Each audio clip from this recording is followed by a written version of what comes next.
Good afternoon, Tiegerman parents, families, friends, staff, and of course to our beloved students if you're watching, greetings. My name is Dr. Jeremy Tiegerman, and I am the director of Tiegerman Schools. I'm coming to you today from my office. Today's date is Friday, March 5th, 2021. This video today is the next portion of our series of informative communications called the State of the Union. I'm not sure if you're still counting, but I wanted to alert you that as of today, Tiegerman schools have completed 112 days of school over the course of 24 weeks. Normally, this is not such a big deal, but during a global pandemic, it is an extraordinary accomplishment. It has truly been a collaborative effort by us all. Throughout this entire pandemic, I have repeated to all of you that we are not perfect, but we will do everything in our power to eventually get it right. All of you watching are very important parts of our team. And if you have feedback on your child's learning experience, or if you have suggestions for our task force teams regarding our health and safety protocols, please never hesitate to reach out to your building principal or to us at social@tiegerman.org. I want to commend all of our students in our school who are wearing masks. Hold on a second.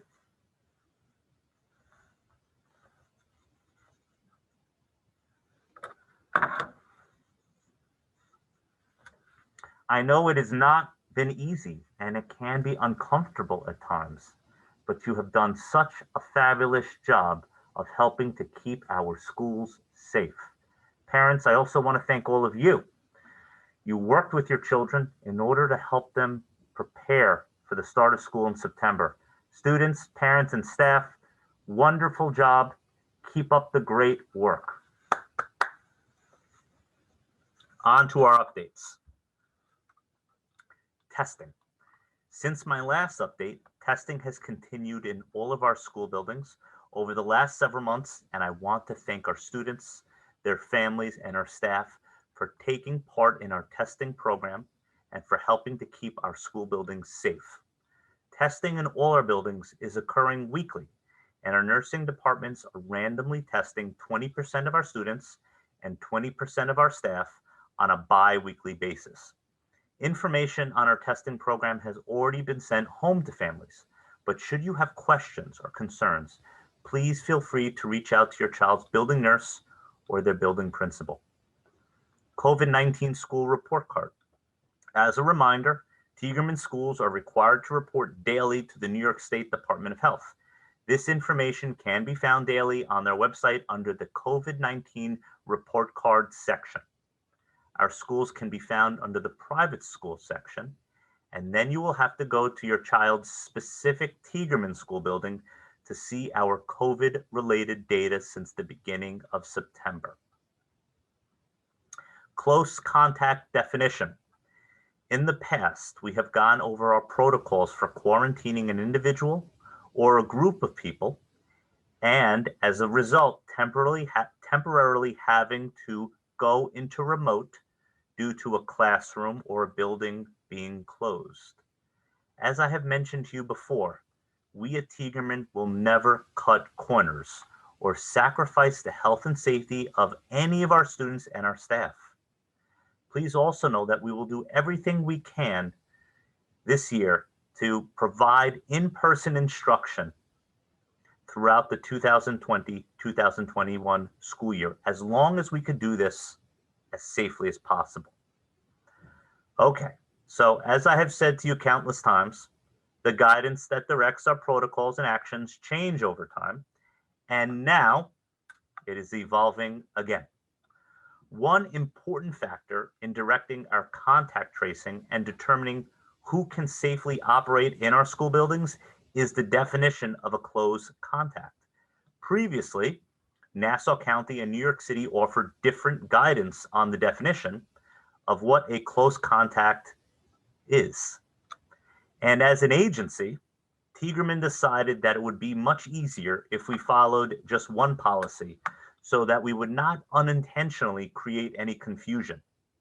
We also decided that between the two recommendations, we would select the more stringent policy, as the health and safety of all of our students and our staff are always our top priority.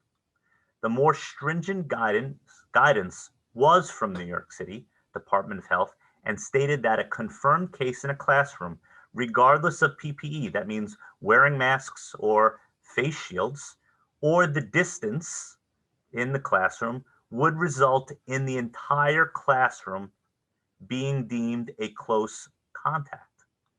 This naturally resulted in the entire classroom having to enter into remote instruction until the quarantine period was completed. In contrast, Nassau County's guidance on this matter was that if someone is confirmed to have COVID-19 in a classroom or an enclosed space, close contacts are defined as anyone who is within 6 feet of the confirmed case. Well, newsflash, everyone. New York City Department of Health has just announced that their definition of close contact will mirror Nassau County's definition. This will now impact how we define close contacts in all of our buildings going forward. Again, please know that we will never cut corners and that the health and safety of our students and our staff are always paramount to us when having to make decisions on COVID-related protocols.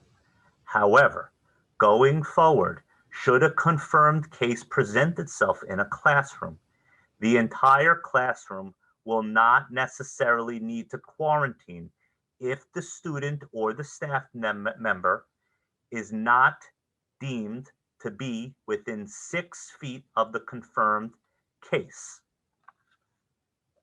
Listen carefully. Please be advised that each incident is unique and we handle each incident on a case-by-case basis.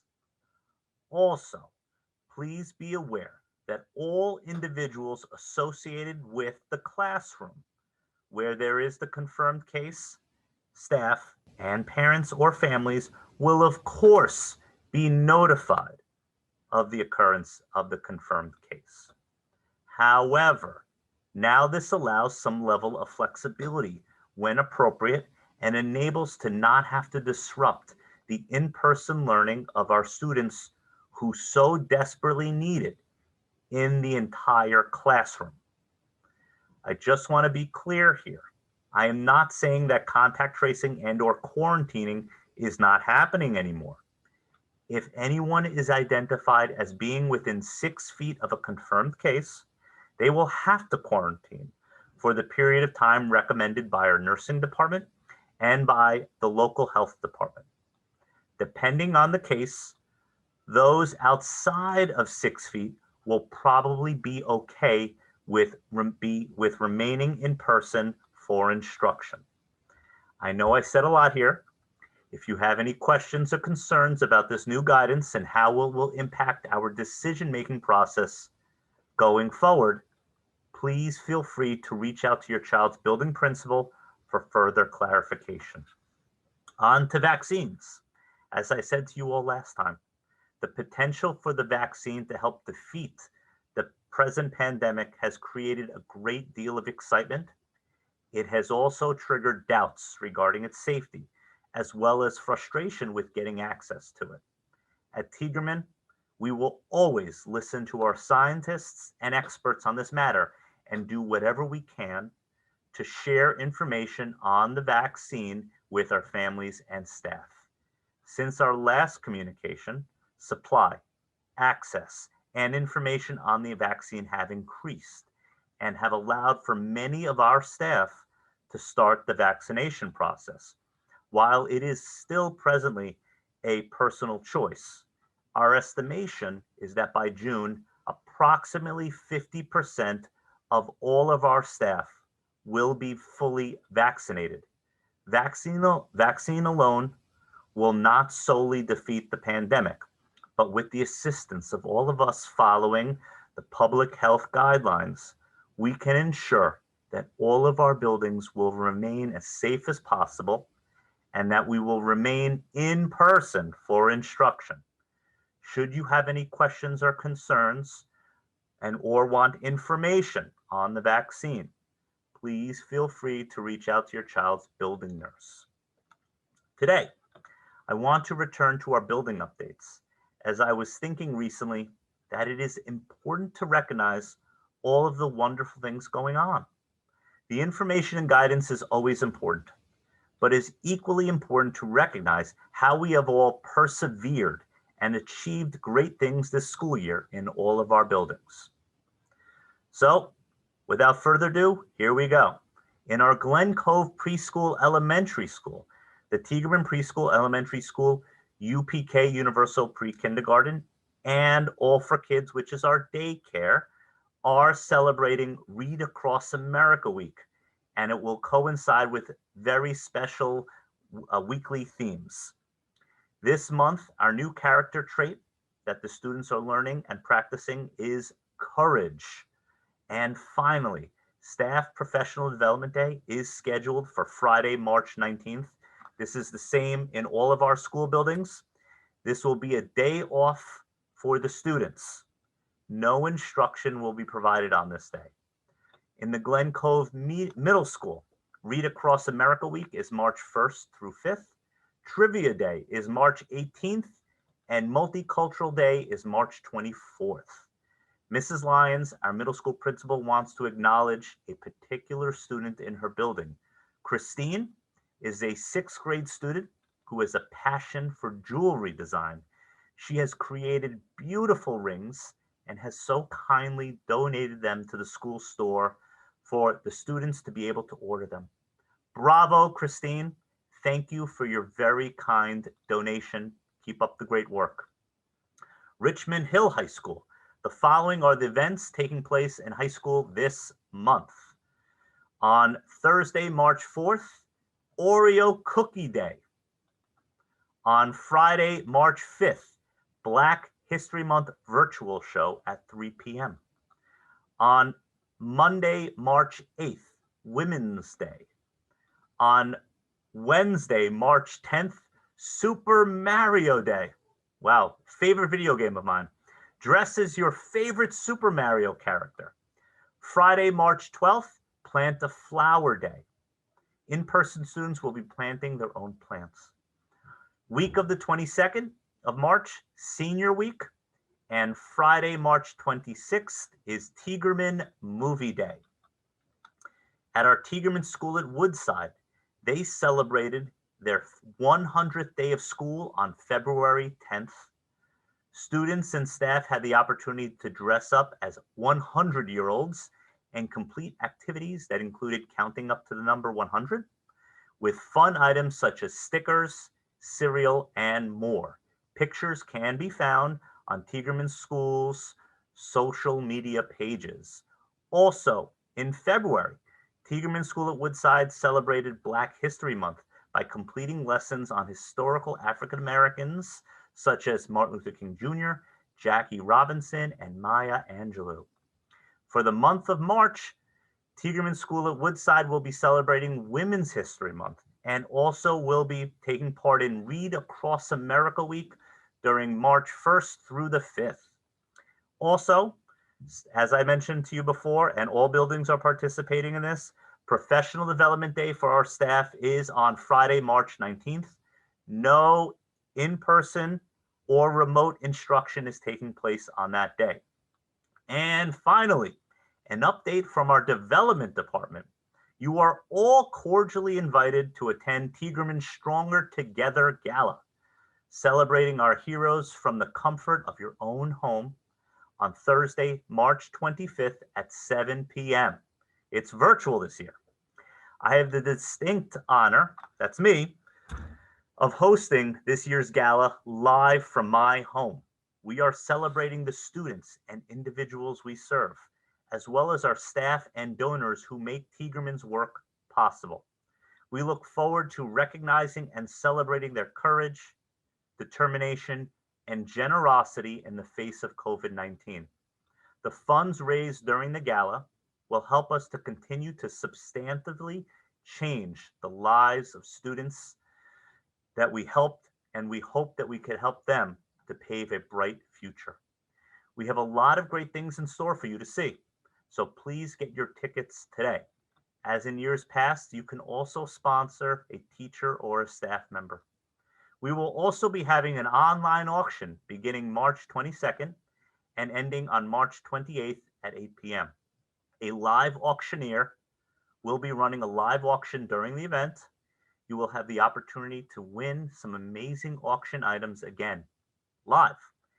You need to be there to see it. Get your tickets online at www.tiegerman.org/gala or contact our Director of Development, Jamie Crowder, at 516-609-2000, extension 313. Lastly, I want to mention the significance of the State of the Union, as we are close to a year from when, in my mind, our world changed. I think for all of us, we can remember that last Friday of in-person instruction. It was March 13th, 2020.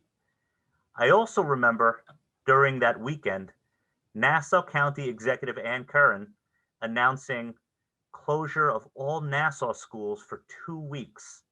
And then the unthinkable happened. Mayor de Blasio on Sunday, March 15th, announcing that all New York public schools will be closed until at least April 20th. We were stunned by this, and we had never seen anything like this before.